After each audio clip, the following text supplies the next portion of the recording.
Hi, and welcome to Something to Talk About. I'm Linda McNamee, and for the next hour or so, we're going to learn the meaning of what a hat trick is. And my guest had appeared way back early in the series history, so that's why we are revisiting, because a lot has changed for pretty much everybody. You know, for me, for her, for her family, my family, society in general, and I'm not going to go into any more, but we will find out momentarily about that. I do want to invite you to email me at talk@bcattv.org if you have a suggestion for a future topic, if you have a question for my guest, if you have a question for a former guest and might not remember their email, feel free to reach out. I do want to thank Chris Flaherty, one of the staff members at BCAT, who is making sure that everything runs smoothly tonight. And I'm actually asking him to do double duty because most of my regular crew is out and about with different opportunities. But I have my daughter, Gwyneth, back to me, who has given up her Wednesday evening to come bail her mom out again. So thank you, Gwyneth. And I would also like to, it's become tradition now, thank my husband, Paul, for staying home for daddy date night. Although now it kind of consists of hanging out with the cats. So I do thank him for that as well, and he lets me come out and play. So we're good. Housekeeping aside, Kate Genovese is my guest for this evening. Thank you so much for coming. Thank you for having me come. I'm really glad that you reached out to revisit your story and kind of update everybody on addiction and the impact it has on families, on individuals, and is it safe to say on the community in general? I'd say so, yeah. Okay, so you wrote Hat Tricks from Heaven. Right. And how would somebody, is it like available through Amazon or? Yeah, you can get it through Amazon, Kindle or a book. And you can also get it in a bookstore. If it's not in the bookstore, they can order it. And so you can go to North Carolina and get it. It's available everywhere. Yeah, I'm not sure I'm ready to go to North Carolina just to buy a book, but you know, I do appreciate that. Before we get into the book itself, can you tell me a little bit about yourself, where you grew up, and you know, did you grow up in North Carolina and migrate here, or how did you come to this area? Well, I grew up in Watertown. Not too far from here. Yeah, Watertown, Belmont line. So I was brought up very Catholic, with a large family. I had 7 brothers and sisters. Wow.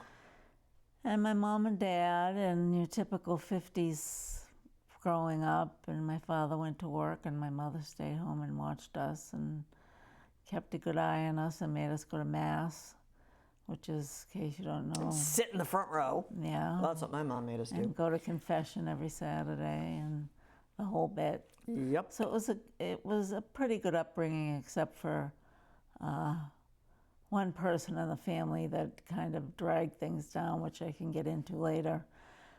But yeah, I had a good upbringing, basically, and very close with my sisters and brothers. One of them died. And what got me to Woburn, where I live now, is we were living in Belmont. We were renting in Belmont. Okay. And the rent just went way up, and my husband said, "We got to get out of here." And he worked for the town of Lexington. He was public works department. Okay. And so, you know, it's funny because I had never heard of Woburn. I didn't even know where Woburn was. Well, you know, I think growing up at that time, you just lived in your own little bubble. You might know like the immediate surrounding communities. Yeah. But that's like it. Yeah. We knew Cambridge and driving around Harvard Square, which I probably should have stayed in Woburn if I knew about it, because things we did in high school. So anyways, then I went on to nursing school as an LPN first, Okay. and then I went on. I got married and had 2 kids, and was working, and got my RN. I went to Somerville Hospital. Oh, wow. Okay. Yeah, that took me a while because I went part-time. Right. And it's a pretty intense program, too. You know, there's really a hospital lot to learn. schools were, I mean, you know, they're saying you have to have your college education now, but honest to God, I mean, on-the-job training, I learned more than Oh, absolutely. a lot of the people that I, Absolutely. you know, taught in Leahy when I worked at Leahy, and they went to, I won't name any colleges, but there's some good ones out there. Yeah, but let's some not mention anything to not protect so the bad innocent. ones. But we got to do everything. I mean, I knew how to do just about everything when I Wow. got my job, my first job at Mass Excellent. General. Yeah. Wow. So that's how it all started, and Okay. we moved to Woburn, and I got my RN, and then I got pregnant while I was in nursing school with Christopher, who the story is about mostly. Okay. And he was 6 years between him and my son Dan, and 2 years between Dan and my daughter Jessie. Okay. So I was busy, and I had to work 3 nights a week Okay. and go to school, and you know, wasn't easy, but it was worth it. So work, school, and mom. Yeah, Wow. yeah, Mom.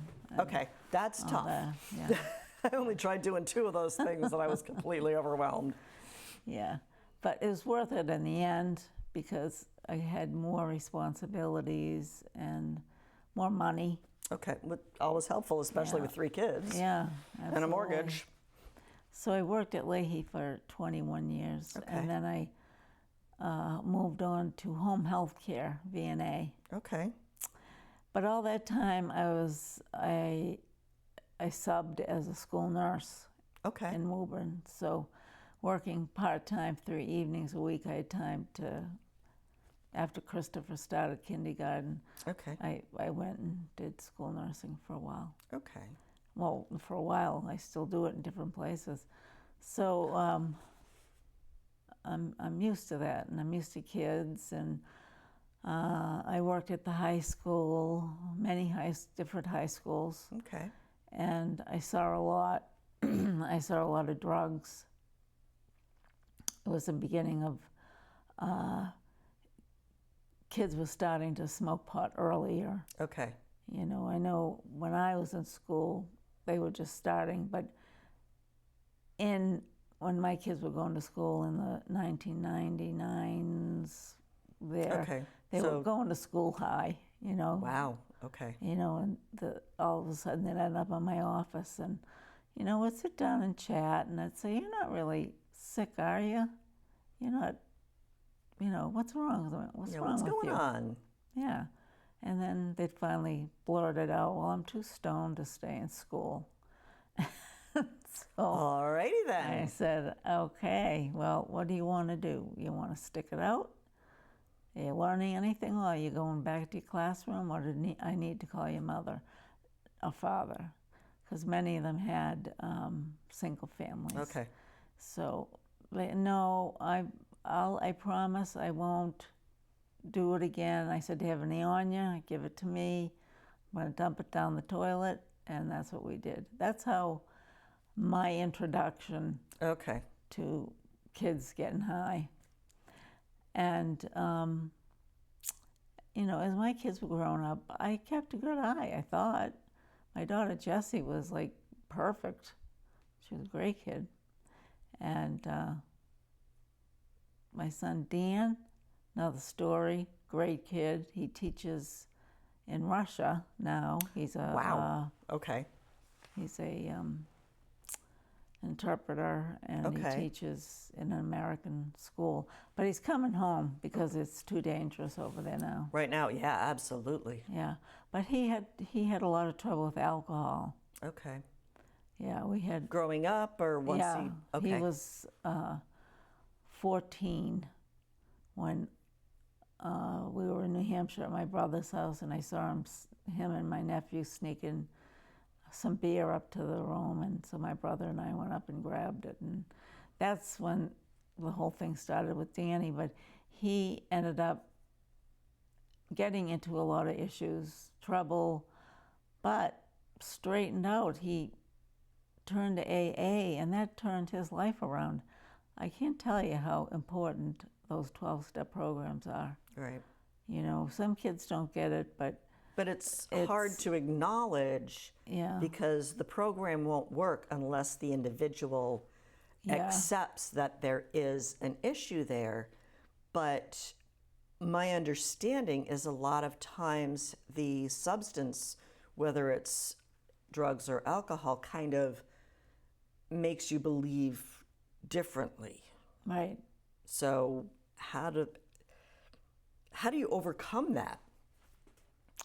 Well, can you? Well, we tried our hardest, and you know, we had to have him leave the house. Okay. Because he was affecting my Christopher too much at the time. Jesse was old enough to understand, but we said, Dan, we'll give you a choice. You can go back to a rehab, or you can just go out on your own. Maybe you'll call somebody in AA.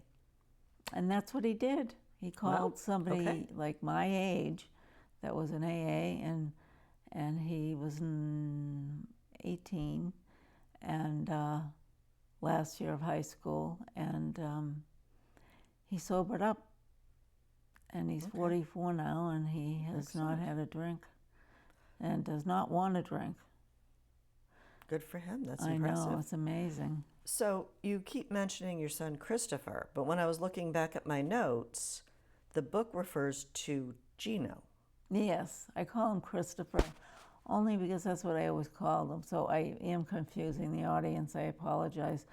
All his friends called him Gino. Okay, so that was, with the last name nickname. Got it. Yeah. Okay. Gino. I'm a little slow. I probably should have said Gino/Chris. Okay. And I found out they called him Gino because he played baseball when he went to Governor's Academy. Yep. And we were sitting in the stands, and he hit the ball, and wasn't a home run, but it was a nice hit. And so I said, "Good work, Chris." And this mother I didn't know turned around and said, "Excuse me, but his name is Gino." So I said, "Oh, thank you. I didn't know that." And my good friend sitting next to me said, "You really didn't know that?" And I said, "I absolutely didn't know it." Surprise! Yeah, so I said, "Geez, Chris." And we still call him Chris. Well, I think a lot of that comes with familiarity. Like growing up, I could always tell when someone asked me about my brother, his name was Daniel. If they called him Dan, he was from this audience. If they called him Daniel, he was from here. And if he was Danny, he was, so right away, so like if somebody referred to, "Hey, how's Gino?" You're like, okay, they must be from school. Yeah, exactly. So. Yeah, so his Woburn friends and his GDA friends and he went to Assumption. By then, everybody was calling him Gino, the teachers, everyone, so... It just kind of stuck. In front of his friends, I called him Gino, but just at home, Chris always came out. Yeah. And when I talk to my son on the phone, Chris always comes out. The only one that called him Gino is my daughter, Jessie. She started calling him Gino. They were close. They were very, very close. Okay. And she actually is a social worker, and she started her own business last year. Excellent. So she named her company Gino's Hands. Oh, cool. And so it's pretty. Her cards are pretty, has his hands out like that. And okay. So let's talk about Chris/Gino. So he was playing baseball.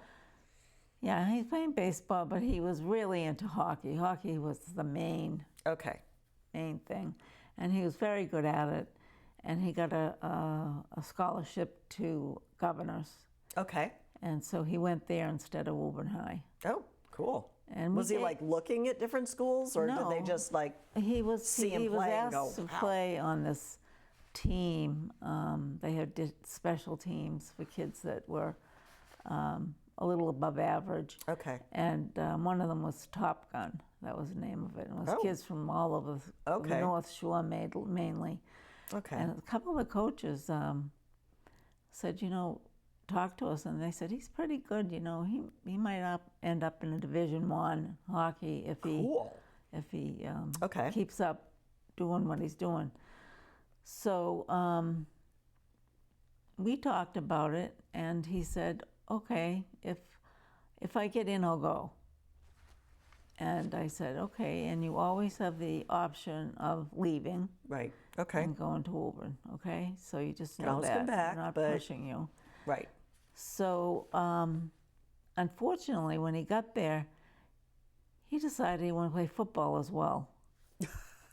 Which, Okay. the Well, football's two- fall, and hockey traditionally is yeah. winter. And his so- dad played football, so Okay.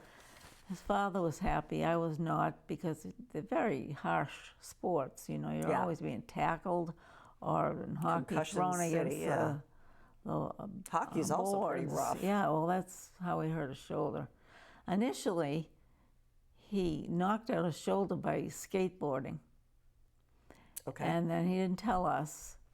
He went on the ice for practice, and his shoulder was hurting him, so the coach called us to tell Okay. us.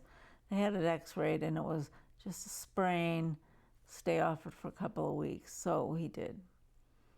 But then as time went on, he ended up having surgeries. He Okay. tore ligaments. Ooh. He had Yeah. an ACL repair, so he was out for one season.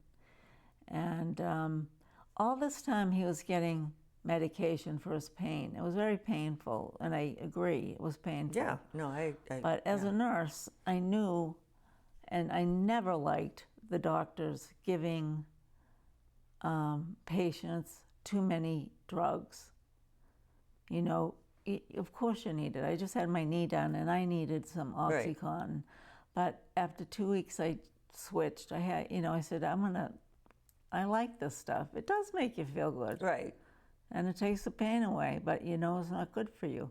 So after 2 weeks, I switched to Tylenol. Christopher Gino did not have that gene. He didn't know how to stop. He just knew that the Oxycontin helped more than anything at all. Right. Well, it's also experiences too. He was a lot younger, and Yes. at that time, so are we still like Yeah. mid he's 2000s? Yeah, Like- he graduated in 2004, so Okay. it was So early 2000s ish. I don't remember really knowing the impact that prescription medication could have. yeah. And it was just starting to impact our society, starting for, the normal person who did not go to medical school to understand, really. Yeah. Well, I have to say, I don't think a lot of medical people even understand addiction. Okay. I just don't. Or back, 20 That's years my ago, they view. definitely did. Do you think And that has changed? I think it's slowly changing because Okay. their kids are starting to use, and all of a sudden they're, oh my God, my child isn't perfect. So, right. Shocking, I know. know, Yeah. really. Okay. so they have different breaks in private schools. So he was home for 2 weeks in March. And Okay. on the way back to school, I was taking him back. He said, can we stop at Dr. blah, blah, blah's office to get more Percocet? And I said, or Oxys, I don't know what he was on, one or the Whatever, other. yeah. And, More meds. New prescription. and I said, no. It's been a month. Tylenol. And he said, he talked me into it. He nagged me. That's one thing addicts do. They nag and they nag, and they make you feel so guilty that you give in. Well, like you had mentioned earlier, strict Catholic family growing up, it's like Yeah. the Catholic guilt gene is Yeah. like in. Yeah, and Yeah. so I kept remembering how the doctor would say shoulder surgery is so painful.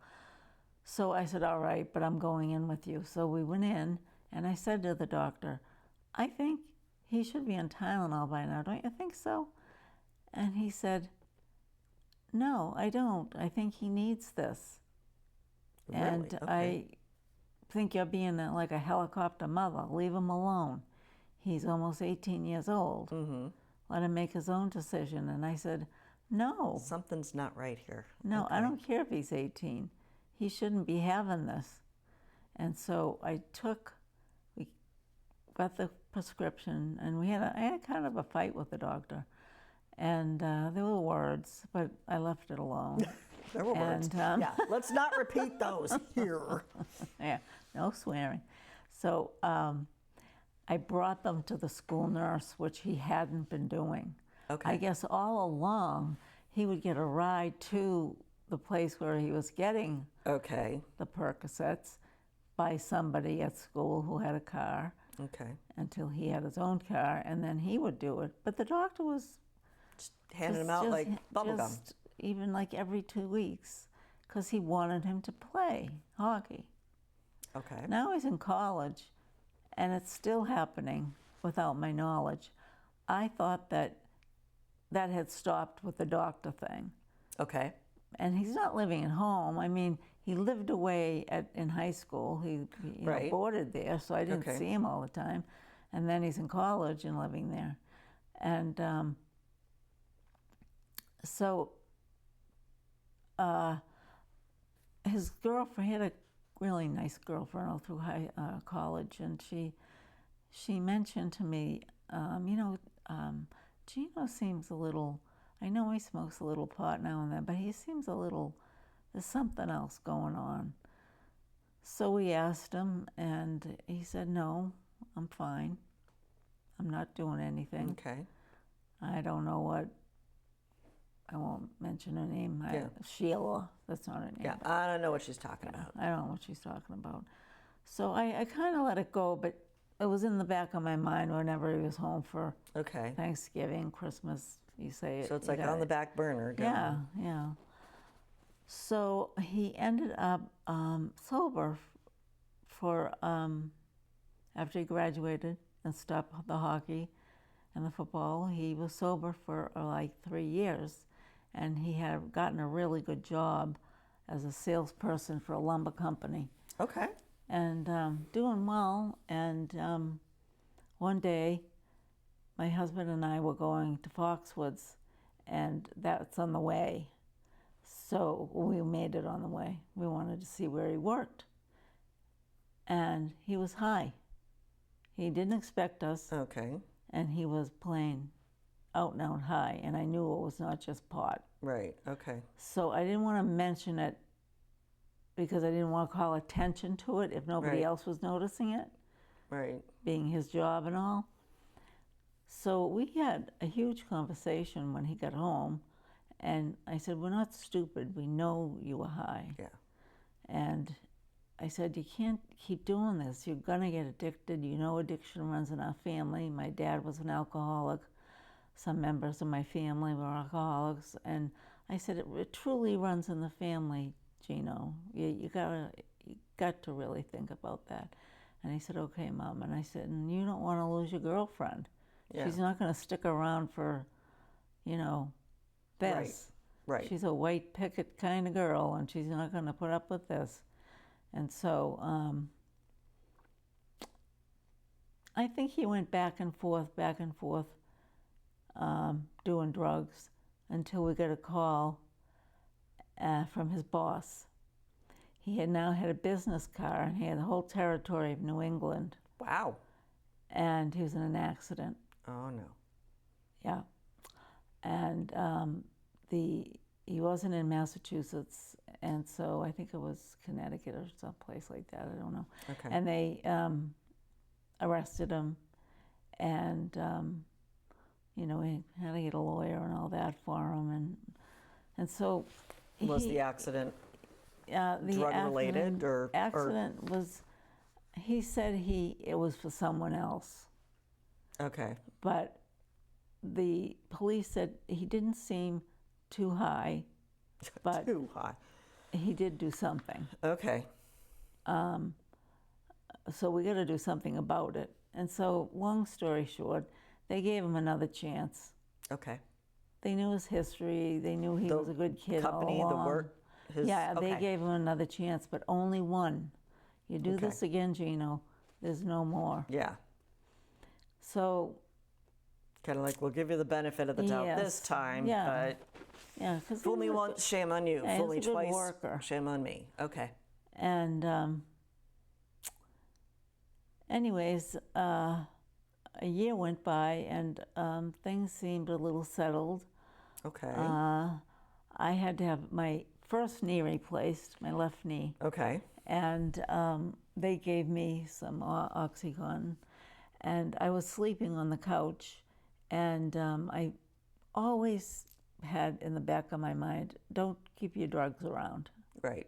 So I had my pocketbook, and I had it beside me in the back of me. Okay. And it was probably 6 hours later, I went to take one, and half of them were missing. So I said, all right, You're this like, isn't oh, good. okay. This isn't good. The only person home was Gino and my husband, and I knew it wasn't my husband. So if you can believe it, and this is very important for parents to hear, you get as sick as they get, as the addict gets. I actually believed that I took that many. I said, well, maybe I woke up and took 2 and I didn't realize it. I mean, he was so convincing, Okay.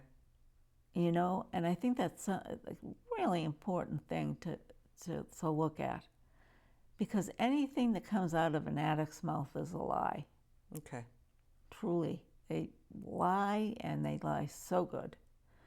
So, And if they're in your life, you've already built this trust, this caring, this love for them that you want to believe them. yes, true. So then, the two combined, I get it. Okay. All right.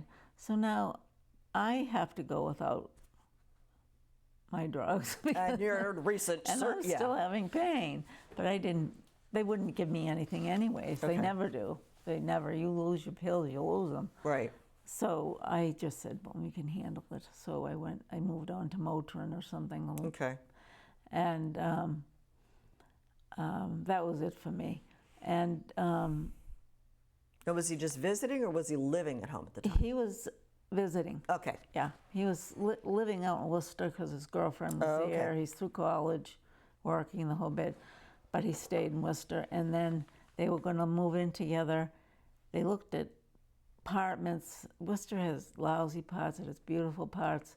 They could only afford parts that weren't so great. Great. Okay. So he moved in to a place above a bar. It was a nice apartment, but his girlfriend said, I'm not living above a bar. I'm going home with my mother. We'll keep looking, and when we find the right place, Okay. maybe we'll get married and move in. Okay, that was her. That's what she planned. Gino, well, he went for it, but after work, he'd go down for a few beers, and then they asked him to work there. And little did he know, they were also selling drugs there. So Do you think he knew and wasn't saying, or do you really think that it was I think he coincidence? knew, because he Okay. was there too long. Okay. I absolutely think he knew. Okay. But I think his intentions were just to be a bartender 2 nights a week Okay. and not use, but it didn't happen. And that was like wintertime. Summer, his roommate that he had in college called us up and said, Mrs. Genovese, I really hate to tell you this, but I'm missing $2,000, and Gino took it. He's a drug addict. And he said, and I am too. My parents are taking me to California to a rehab, Okay. and I need that $2,000. So I said, this is too much for me to handle. I don't even know if this kid's telling the truth. Right. So my husband, he talked to whoever he was. To the friend, to Yeah, the friend. roommate. Yeah. And he said, I believe you, and I'm going to go talk to Gino. So in the meantime, a lot had happened in between that with my son Dan and Gino. My son was making a lot of money and he wanted to invest, and he gave Christopher some money to invest. They were going to buy a house together. Okay. So he ended up using his money too. Of course he did. All right. So my husband found him sitting at the bar crying because he was guilty, and he had lost his job, Okay. and he did steal the $2,000. We gave it back to the kid because we just felt that was the right thing to do. He had no money and he was going to get help. So we got him home. We cleared out his apartment. I don't know if he owed any back rent. I don't know what, but there was other signs that he really needed some help. Okay. But he was absolutely refusing to go to a rehab. No, he just didn't want to do that. And it went on like that for about a year and a half, him using, not using, and it was torture because he would beg me for money. He would beg me to... Where did he get the drugs? Was it still through prescription, or No, there's no... Well, Okay. not that I know of. Okay. I think the prescription thing had ended. Because I'm thinking, The doctor wouldn't keep doing that, no. Okay, because I recently, watched a Dateline, and it's like street drugs now with the introduction of synthetics, you never know what you're going to get. Oh, God, no. So- One of his friends just died last year. She went to middle school with him, and she was an addict, but she had gone to rehab, but I guess she wasn't ready to stop. The next day, she took one tablet from somebody, and she died. It was full of fentanyl. Wow. Because you don't know. No, you absolutely don't. Yeah. People are just putting... And a lot of time, in this particular, a lot of times people don't know. They think it's one thing, so they tell you it's one thing, and you have to go through. And it makes you feel so wonderful, the fentanyl does. I had it because I had it when I got my surgery. They give you fentanyl and some other drugs. So it gives you a buzz, Okay. but for a very short time. Right. That's why they overdose, because it wears off so quickly that they give themselves too much. Okay. And that's what happens. Okay. Along with the heroin that they mix with it most of the time. So finally he said, all right, and it was 2016, I remember, because it was the winter and every addict possible wanted to be in a rehab because it was freezing out. Yeah. And they didn't have a place to go, and there weren't many rehabs then. Okay. And so McLean Hospital said, we'll take him, but we have no beds. He was still eligible under our insurance. Okay. So you call every day, and if there's a bed, somebody leaves, you get it. But there ended up being no beds. And so he started to use again. And seeing him so drug sick, it was so sad. It was so sad, and I'm telling the world this in my book, Hat Tricks from Heaven, this because it was such a mistake. I couldn't stand the sight of him being so sick. I went with him, with my money, and bought him drugs in Worcester, which was awful. Right. I still feel awful to this day. Nothing happened to him. He just got high. Right. And I went out with two girlfriends from that I worked with, and they said, Kate, do you think that, Worcester's a pretty, drug city? And it is. Every place is now. Yeah, every place. Yeah. So I'm not just saying Worcester, but they have all these lights all over the place. If you drive through, you'll see them. And they're watching the cars go through. So they're seeing this red Kia going through, in and out, day after day, because he would borrow the car, steal the car. And don't you think they're going to notice? And imagine if you were with them, you would go to jail and you would lose your nursing license. So I said, oh my God, what does it matter with me? So I realized I am as sick as he is. I need some help myself. I need some counseling. Okay. So that's an AA, and not AA, Al-Anon. I went back to Al-Anon. I had been going before, so I went back. And that helped me quite a bit. It gave me a lot of strength. But my husband hated the thought of him on the street. He just said, he'll get better, we'll get him better at home. We'll just do that. But what happened was my husband was at work. He was working overnight. Okay. And so he meant to take the keys to the other car, and he forgot. I was away in Oregon visiting my sister who was sick. Okay. So Gino took the car, and he got in a really bad car accident. Oh, no. And thank God he didn't get hurt, but nobody else got hurt. Right. Thank God for that. I mean, I think of those things now. Somebody else could have gotten hurt. Yeah. It's not all about him. But you never think of that when you're in the moment. No, you don't. You're thinking of your kid. So they arrested him, put him in jail. Okay. It was probably the best thing for him. And then they we tried to get him to go to California. A place out there would have taken him the next day. The judge would not let him leave Massachusetts. He said, no, this kid's been in trouble enough. He's not leaving Massachusetts. He can go on house arrest if you'd like. That's as much as I'm doing. Okay. So he went on house arrest, but he had to go every day to the court in Lowell, and he had to go to school, drug school. Okay. So he started to get better. And then I thought he was doing okay. He got a job. He was going to start the Monday after Memorial Day. I went up to New Hampshire, and my husband stayed home with him. And he had a curfew of 10 o'clock.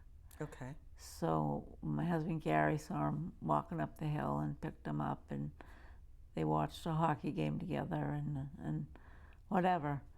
And Gary said he was going to bed about midnight, and he said to Chris, just shut the light off when you come up, the usual. Right.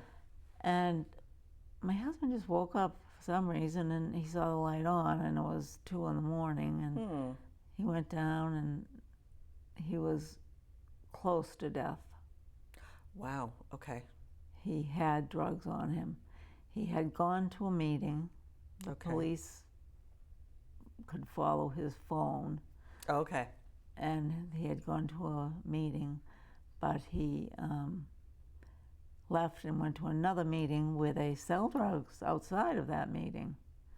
Isn't that special? How convenient. Oh, God. It just blows your mind that the authorities or the management of that program, you would hope that they would be aware of the situation. Yeah. And they would give the clients, like Gino, the chance of success. Yeah. Yeah, I know it. So unfortunately, he called my daughter. Okay. And Jesse came over, and by the time they got to the hospital, he had passed. Okay. So they called me. In Oregon. Yeah. Wow. So So what made you want to tell his story in this book, or your story? yeah.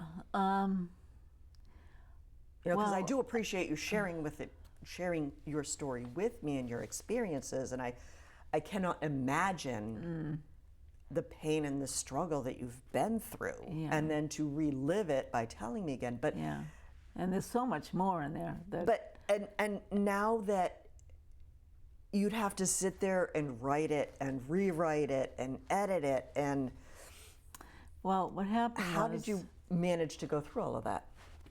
Well, what happened was I was still out on leave from my job and decided not to go back to it. But I realized I needed to keep busy. Okay. And so I got another job.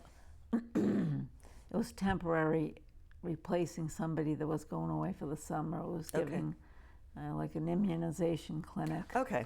So it was in your field. Yes, So, yes, okay. it was. And so it kept me busy. I cried every day I drove to work. And one day I stopped and threw up in the side of the street. Oh. I said, am I supposed to be working?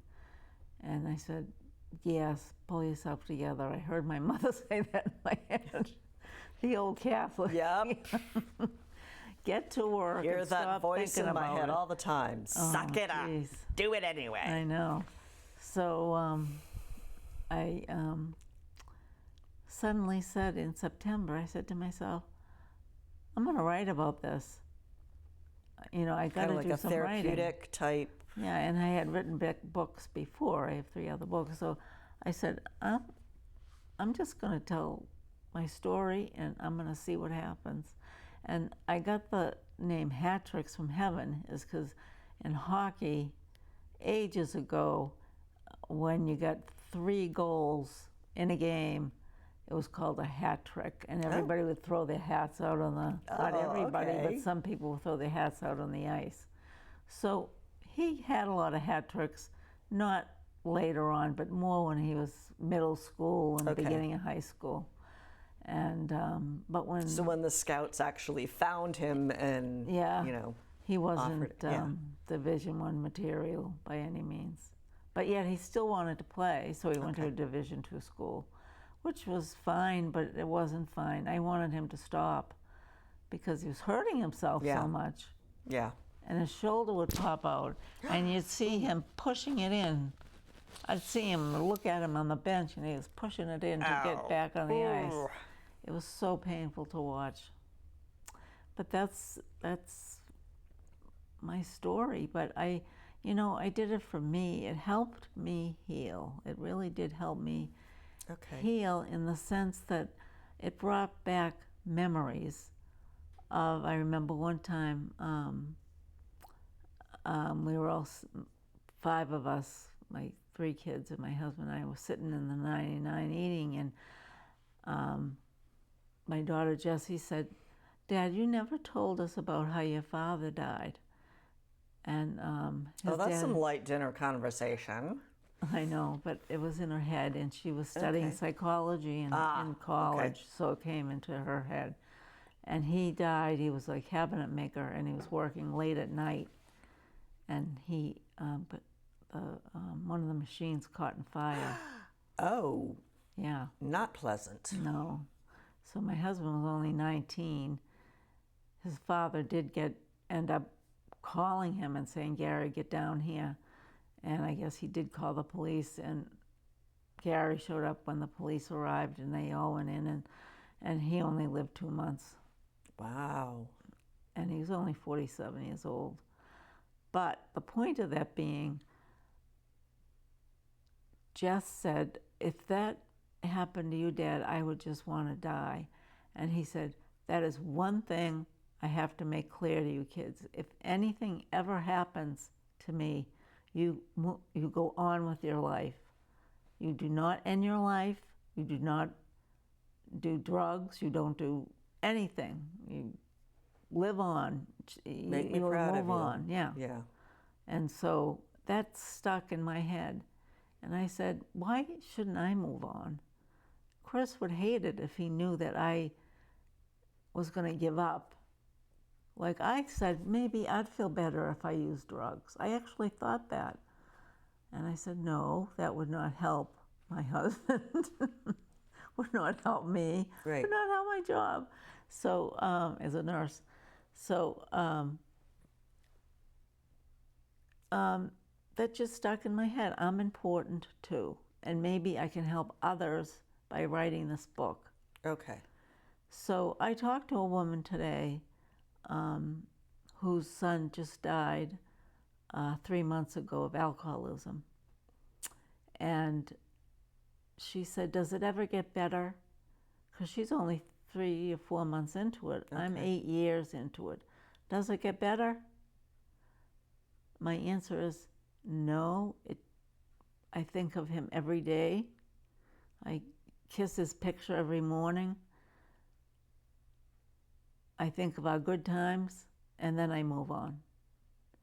It gets softer. Life gets softer. Your soul doesn't feel so scarred and so hurt. And we had there's a Angel of Hope. I don't know if you've ever been there in Woburn. It's a horn pond. Tell me about that, because I remembered that, vaguely remember the story from the last time you came, when everything was still kind of fresh in your life. Yeah.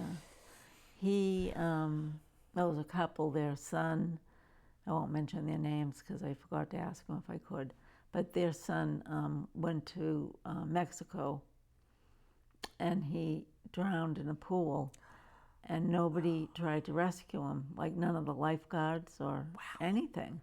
And there was a physical therapist there who said, I can save his life, and they tried to jump in, and the guards wouldn't let them. Wow. Okay. So that is the story I was told. The parents sued, and that's all I know. I don't know the details, and I don't want to assume anything. So they started the Angel of Hope, which is an Angel of Hope in every state if they want. You can put it somewhere. Okay. And what is it exactly? Is it? It's a big angel, and it says Angel of Hope. Okay. It's beautiful, standing there right over the Charles. Right, I'm thinking of Watertown. Yeah, I don't think the Charles goes through Woburn, but I could be wrong. But it's at Horn Pond. Horn Pond. Yeah. It stands right by Horn Pond. Beautiful, and it has bricks where you can put your kids' names down. It's for children who died before their parents. Okay. So it doesn't have to be just drugs, it can be anything. And so this couple started it, and it's wonderful. And December 6th, anywhere in the United States where there's an Angel of Hope, or you guys in Burlington, I don't know if you have one, but you can come to Woburn's, and anybody who wants to can get up and say, my son died, and Chris died on May 28th of addiction. I put it right out there because I don't want it to be shamed. I want addiction to be known as a disease, because it is. I went to this, I was invited to this showing of, it was put on NPR, a woman investigated addiction. Okay. But it wasn't done in New England, it was done I think it was in the South. Okay. And it showed what the brain does, what happens to the brain when addiction sets in. Okay. And so that it truly is a disease. And because it changes your physiology. Yeah, it changes everything in your brain cells. So you can watch it. You can go on YouTube and write in addiction, and it probably pops up. It did pop up for me one time when I looked. And so, it is a disease, bottom line. Because it is a disease, do you know if it can be treatable? Other than, just, or is it reversible? It's not reversible, but you can't do it. You know, the best thing to do is go to AA. For me, Okay. this is what I believe, go to NA, Narcotics Anonymous meetings, or AA, because there's all addicts in there too. And there's get so many other support groups around there too. Yes, millions now. And now so many things have changed. There's Maura Healey has sued the pharma company for all this. Okay. And I put Chris's name in. I don't know if we'll get any money, but that's not the point. The point is she did it, and she, well, I think she's winning the suit. I don't think it's out. I don't think it's finished yet. But because of all the support groups opening all over the place, and a lot online because of COVID. Right. Okay. COVID stopped things for a while because they had to close. Right. Nobody could Lots go out of anywhere. things. Yeah. Do you think that the introduction of Narcan has made a difference to the drug use and abuse? Or do you think, what difference has the availability of Narcan made in our communities? I think Narcan has just saved lives, which is huge. Do you think it's changing behavior at all? No. Or? I think that the addict has to stop somehow. Okay. Whether you pray, whether you just say, I've had enough, maybe if I lose enough friends. I mean, because they lose friends. People don't want to hang around with them. They act terrible and they lie. And it's just terrible when they're real high, and they can hurt themselves, and they're embarrassing themselves. And if they get to see that, if somebody videoed them while they were like that and showed them. But then getting them to watch it would be, that's not me. You know, you right. That's AI. That's AI. Absolutely. Yeah, or that's not me. So recently, a friend of mine, I'm on some TV show like the Facebook and YouTube and like my Instagram website, which is my name, kategenovese.com. It shows little bits and pieces of what happened to me and what happened to Gino, so people can watch that. It's not quite done yet, but you can get it a little bit. Okay. And yeah, I'm hoping to, now that COVID is kind of past, but COVID actually got worse with the addicts because, they just couldn't do anything with themselves. Right. I think a lot of it had to do with that isolation and they had to be the isolated. fear of isolation, the fear of the unknown too. Yeah. Nobody knew what the future held. And a lot of times you felt like you had a target on your head going, when am I going to get COVID? What's going to happen to me? Am I going to die? Am I not going to die? Am I going to have, long-term effects versus not? And also you couldn't get a break from anybody. So I know, I remember hearing about like an increase in domestic violence because people were in such close proximity for so long, combined with that fear and anxiety. And I think liquor stores stayed open, and I think people drank more. Okay. I mean, that's what I heard. I tried to look that up, and I couldn't find exactly the truth of that, but that's what I feel, because I heard it from a few people that own liquor stores, that their price, I mean, they were like going wild selling whiskey, So knowing what you've experienced, knowing what you've seen both in your personal, professional life, and then just in the community itself, what can we do as a community to reduce the use of drugs moving forward, or how can we curb the addiction or the abuse? Well, I think schools and the teachers and the social workers and the coaches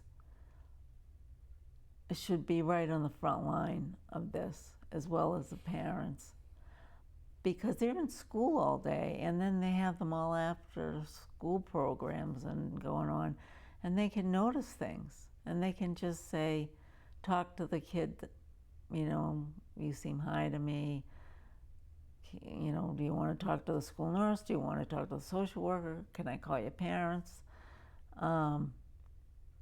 And just the general awareness of everybody, noticing things.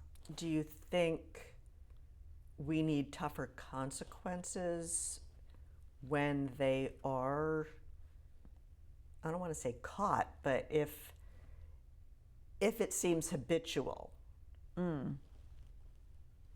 Are there any consequences for their behavior that can change, that you think can change their direction? If they're doing something wrong, the police can get in on it. Okay. But if they're just staggering down the street or whatever, and the police see them, they can maybe put them in prison for a night and try to get them help. Okay. In Woburn, they do have an organization, and you can go to it if you want. I don't... Because there are a lot of healthcare organizations and services that hopefully the teachers and the coaches can at least connect the kids and say, look, if you don't want to tell me, here's a place where you could be anonymous. Here's a place that you could get help. Here's where you can find out what your options are. Yeah. So. Or you can, the coaches can not threaten, but say in the beginning of the year, there's going to be no drugs and no drinking. Okay. That's just not allowed. You know, something like that. Just make them aware that they, even as early as 6th grade. I had a family of 4 told me they read my book all together, and the kids were 6th through 9th grade, and they just read it all together, and they talked about it, and they knew about it. And so even a friend can help. A friend looking at you and saying, you know, you don't look very good, or there's something going on. And so, well, I think that by your telling your story, you are raising the awareness that communication and talking and making people realize that it is a problem, that we can all help and we need to work together. So we're out of time. But I really appreciate your coming and sharing your story and reliving everything over again, and helping others to find a different path. So thank you for coming. Oh, you're welcome. I just want to mention some of the money from the sale of this book goes to addiction. Oh, okay. Excellent. Yeah, just to let people know. No, that's great, and thank you for working and helping that. Thanks for and having me here. I also want to thank everyone at home for tuning in this evening. I think that the see something, say something, and be a friend is very important in our community now. So thank you for tuning in. Have a wonderful evening. Be brave, be strong, and I'll see you around town. Good night.